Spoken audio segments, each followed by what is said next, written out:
ಮಹಾರಾಷ್ಟ್ರದ ಧೋರಣೆಯನ್ನು ನಾನು ಸಂಪೂರ್ಣವಾಗಿ ಖಂಡಿಸ್ತೇನೆ.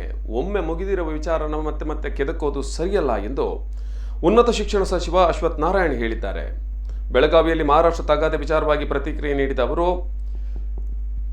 ಜನರ ಭಾವನೆಯನ್ನು ಕೆರಳಿಸುವುದು ಖಂಡನೀಯ ವಿಚಾರ. ಇಂತಹ ವಿಚಾರಗಳಿಗೆ ನಾಗರಿಕರು ಬಲಿಯಾಗಬೇಡಿ. ನಾವು ಜೊತೆಯಾಗಿ ಬದುಕಿ ಬಾಳಬೇಕು. ಪ್ರಚೋದನೆಗಳಿಗೆ ಬಲಿಯಾಗಬೇಡಿ. ನಾವೆಲ್ಲರೂ ಭಾರತೀಯರು ಅನ್ನೋ ಭಾವನೆಯಲ್ಲಿ ಮುಂದೆ ಸಾಗೋಣ. ಯಾವುದೇ ಅಹಿತಕರ ಘಟನೆ, ಗಲಭೆ ಜರುಗಬಾರದು. ಯಾವುದೇ ಗದ್ದಲಕ್ಕೆ ಅವಕಾಶವಿಲ್ಲದಂತೆ ಕಠಿಣ ಕಾನೂನು ಕ್ರಮ ತೆಗೆದುಕೊಳ್ಳಬೇಕು. ಮಹಾರಾಷ್ಟ್ರದಲ್ಲಿ ಸಮ್ಮಿಶ್ರ ಸರ್ಕಾರ ಇದೆ. ಶಿವಸೇನೆ ತನ್ನ ರಾಜಕೀಯ ಅಸ್ತಿತ್ವಕ್ಕೆ ಬೇಕಾಗಿರುವ ರೀತಿಯಲ್ಲಿ ಹೇಳಿಕೆಗಳನ್ನು ಕೊಡ್ತಾ ಇದ್ದಾರೆ. ಭಾರತೀಯತೆ ಅನ್ನೋದು ಇವೆಲ್ಲವನ್ನು ಮೀರಿದ ವಿಚಾರ. ಕ್ಷುಲ್ಲಕ ರಾಜಕೀಯ ಮಾಡದೆ 108 ಒಳ್ಳೆಯ ಕೆಲಸ ಮಾಡೋಣ ಎಂದರು.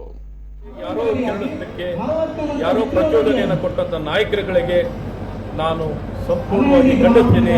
ಮತ್ತಿಂಥ ಪ್ರಯತ್ನಗಳನ್ನು ಎಂದೆಂದು ಮಾಡುವಂಥ ಪ್ರಯತ್ನಗಳನ್ನು ಮಾಡಬೇಡಿ. ಈಗಾಗಲೇ ಇತ್ಯರ್ಥವಾಗಿರುವಂಥ ವಿಚಾರಗಳನ್ನು ಕೈಬಿಟ್ಟು ನಾವೆಲ್ಲರೂ ಭಾರತೀಯರು ಅನ್ನುವಂಥ ಒಂದು ಭಾವನೆಯಲ್ಲಿ ಮುಂದೆ ಸಾಗೋಣ. ಇದನ್ನು ಯಾವುದೇ ರೈತರ ಘಟನೆಗಳು, ಗಲಭೆಗಳು, ಗಲಾಟೆಗಳು ಯಾವುದು ಎಲ್ಲೂ ಜರಗಬಾರದು.